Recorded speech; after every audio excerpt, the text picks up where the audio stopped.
Hello guys, நம்ம இந்த வீடியோவில் எதை பற்றி பார்க்க போகிறோன்னா, ரேஷன் கடையிலேருந்து வந்திருக்கிற ஒரு முக்கியமான அறிவிப்பை தாங்க இந்த வீடியோவில் பார்க்க போகிறோம். ரேஷன் கடையில் வந்து பார்த்திங்கன்னா என்ன ஒரு அறிவிப்புகள் வெளியாகி இருக்கு அப்படின்னு உங்களுக்கு ஒன்றும் தெரில அப்படின்னு வந்து பார்த்திங்கன்னா, ரேஷன் கடையில் வந்து பார்த்திங்கன்னா விற்பனையாளர் கட்டுநர்களுக்கான பதவியாளர் வந்துடுச்சுங்க. கூடிய சீக்கிரத்தில் இந்த மாத இறுதிக்குள்ளே இதோட அறிவிப்புகள் எல்லாமே உங்களுக்கு வந்து சேருங்க. அதாவது இதுக்கு எதன் அடிப்படையில் நியமனம் நடக்கிறது அப்படின்னு நிறைய பேர் வந்து காசு கொடுத்தா தான் வேலை கிடைக்குமா சார் அப்படின்ற மாதிரிலாம் கேட்டிருக்காங்க. அப்படியெல்லாம் ஒன்றும் இல்லைங்க. கூட்டுறவுத்துறையில் வந்து பார்த்திங்கன்னா உங்களுடைய மெரிட் லிஸ்ட்டை வச்சு தாங்க வேலை வாய்ப்புகள் கொடுப்பாங்க.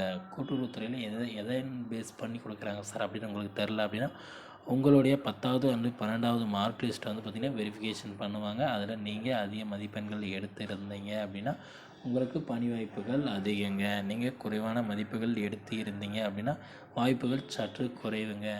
இது வந்து பார்த்திங்கன்னா உங்களுக்கு எப்படி தெரியும் அப்படின்னா, உங்களுடைய செலெக்ஷன் லிஸ்ட் கூடிய சீக்கிரத்தில் வெளியிட போகிறாங்க.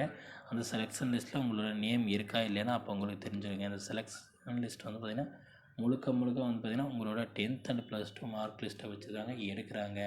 இது முழுக்க வந்து பார்த்திங்கன்னா கூட்டுறவுத்துறை மூலமாக செயல்படக்கூடியதுங்க.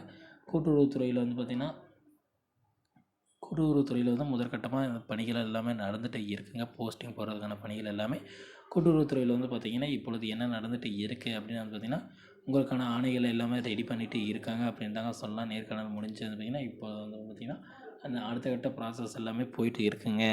ஒவ்வொரு மாவட்டங்களில் வந்து பார்த்திங்கன்னா எந்த அளவுக்கு இருக்காங்க, எப்படி போஸ்டிங் அதோட ஆலோசனையில் தான் நடந்துகிட்டு இருக்குங்க. அதாவது பார்த்திங்கன்னா ஒவ்வொரு மாவட்டங்களில் வந்து பார்த்திங்கன்னா ஒரே ஒரு விற்பனையாளர் வந்து பார்த்திங்கன்னா 3 கடை 4 கடைலாம் பார்க்க வேண்டியதாக இருக்குங்க. இதனால் பணிச்சுமை அதிகமாக இருக்கிறதுல விற்பனையாளர் கட்டுநர் உடனடியாக நியமனம் செய்யணும் அப்படின்னு சொல்லியிருக்காங்க. முதல் கட்டமாக வந்து பார்த்திங்கன்னா சென்னை செங்கல்பட்டில் வந்து ஆரம்பிச்சிட்டாங்க. அதுக்கப்புறம் வந்து ஈரோட்டில், சேலம், அப்புறம் வந்து கோயம்புத்தூரில் முதற்கட்டமாக நடக்க போகுதுங்க. இது மட்டும் இல்லைங்க, ரேஷன் கடையில் வந்து பார்த்திங்கன்னா விற்பனையாளர் மற்றும் கட்டுநருக்கு வந்து பார்த்திங்கன்னா பதவி உயர்வு ஆணையும் கேட்டிருக்காங்க.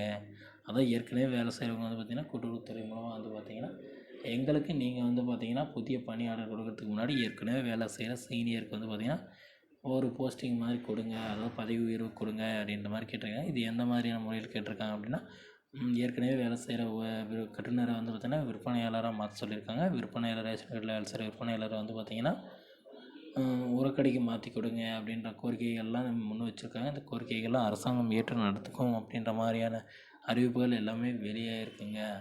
ரேஷன் கடை சம்மந்தமான நியூஸ் வேணால் நம்ம சேனல் சப்ஸ்கிரைப் பண்ணி வச்சுக்கோங்க. அப்போ தான் நான் போடக்கூடிய ஒவ்வொரு வீடியோ உங்கள் மொபைலுக்கு நோட்டிஃபிகேஷனாக வரும் ஃப்ரெண்ட்ஸ். தேங்க்யூ.